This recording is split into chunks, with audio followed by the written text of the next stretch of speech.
प्रणाम साथियों, मैं आपका साथी नीरज सिंह। साथियों, अब तो चंद्रबाबू नायडू आंध्र प्रदेश के मुख्यमंत्री चंद्रबाबू नायडू और एनडीए के प्रमुख घटक दल भारतीय जनता पार्टी के बाद दूसरी सबसे बड़ी पार्टी जिनकी सदस्य संख्या 16 है, ऐसे चंद्रबाबू नायडू ने भी अब जातिगत जनगणना का समर्थन कर दिया है। उनके दूसरे एनडीए के तीसरे सबसे बड़े घटक दल नीतीश कुमार की जनता दल यूनाइटेड, वो तो पहले से ही जातिगत जनगणना के समर्थक रही है और बिहार में तो अपने संसाधन के बल पे जातिगत सर्वेक्षण कराया है और उसके अनुकूल उन्होंने आरक्षण को बढ़ाया भी। आरक्षण की सीमा को बढ़ा के 65% तक किया। ये बात और है कि उसके हाई कोर्ट ने निरस्त कर दिया।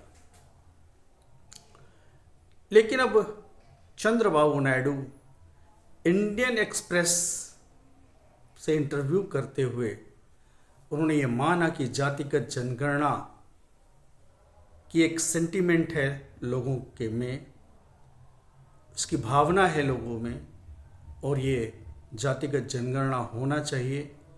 उन्होंने ये कहा कि जातिगत जनगणना से हम स्किल के बारे में कि कौन से लोग, कौन सी जाति समूह कितनी स्किल है, उसके बारे में हमें जानकारी मिलती है और साथ ही इस बात की जानकारी से मिलती है कि जाति में कौन सी जाति कितनी पिछड़ गई है।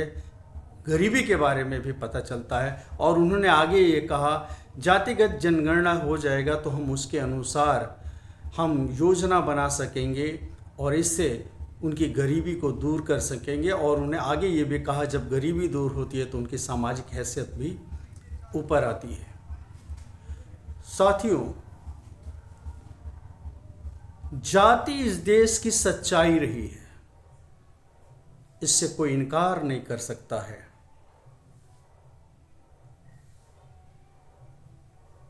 जो जातियां अगड़ी कही जाती हैं, अगड़ी कही जाने वाली जातियां, वो सत्ता के ज़्यादा नज़दीक रही हैं, उन्हें नौकरी पैसा ज़्यादा मिला है और इसलिए उनकी आर्थिक स्थिति और पहले की तुलना में और सुदृढ़ हुई है। इसीलिए आरक्षण इस देश का एक प्रमुख सवाल है।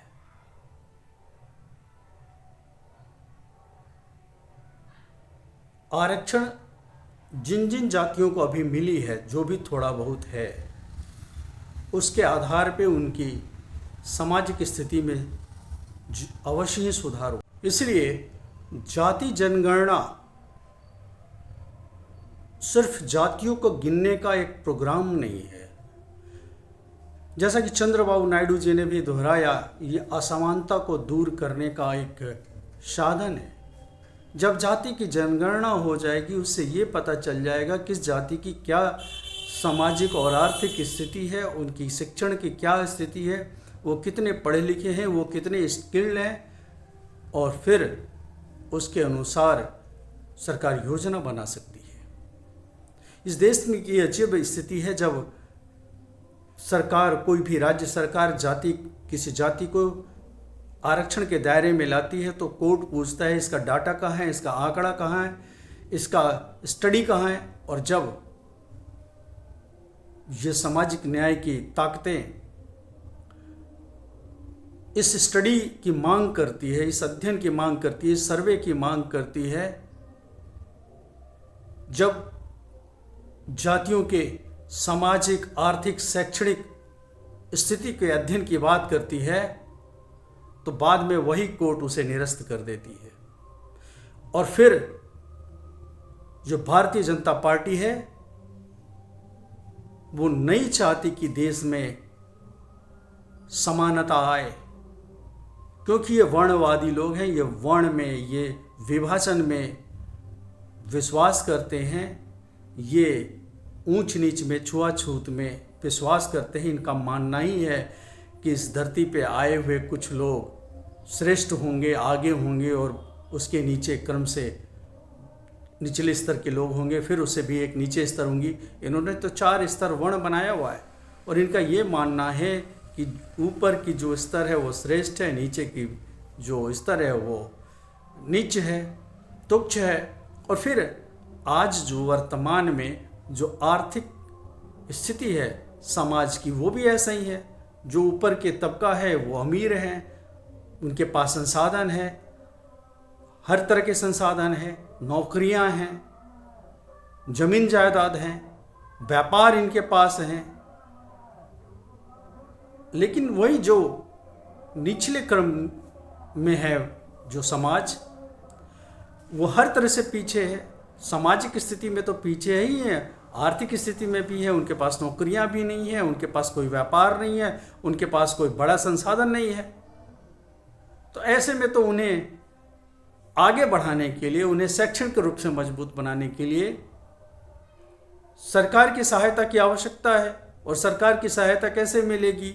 जब योजना बनेगी। योजना बनाने के लिए तो डाटा चाहिए, उनकी जो सामाजिक स्थिति है उनका अध्ययन चाहिए।